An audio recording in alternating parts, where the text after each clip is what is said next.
always about developing the relationship. That's the key to understanding any way of managing behaviour.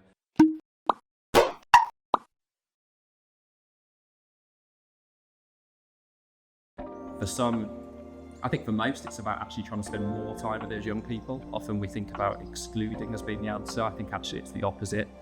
That might be hard and challenging for the youth workers, but the more we can actually spend time with them, the better. So it might be that actually in some cases, because you give them lots of warnings and stuff, you might actually need to ban them from the youth club. It's not the ideal, but you might need to demonstrate a sort of consequence. But if you were to do that, I would certainly be suggesting that the youth worker that next week meets up with them one-to-one and spends more time with them than they would have if they'd just come to the youth club. Because I think whenever you see challenging situations, you want to try and then spend more time with the young person to understand what's behind it.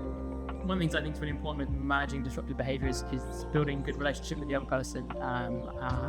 If they're kicking off, not coming in screaming and shouting and getting really kind of angry or frustrated, but trying to be a calm presence and trying to understand them, where they're coming from. And I think the more you build a relationship with the young person, the more you understand them and their experience, the more respect you gain, the easier it is to help them manage their emotions and therefore their behaviour. Well, I think the best way to do it is working well with your team and actually facilitating that room in a way that people don't feel like they then have to either copy the disruptive behaviour or feel overwhelmed with the room as well. So I think it's working well with the people around you, working well with your team, and then also just creating that space for the young people to express themselves. If they're upset, just take them into a different room, into a quieter room, and just find out what's really going on with them, rather than actually, scolding them in the room full of other young people, because that never really goes well. One thing in the studio that I won't tolerate is disrespect to me. There has to be respect, but then that also goes across to them. There has to be respect for them.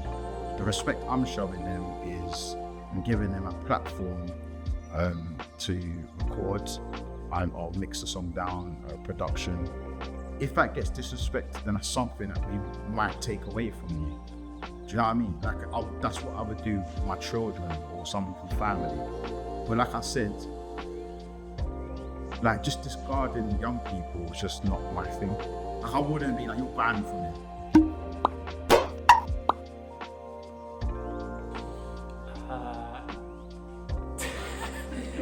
Just completely mind blank.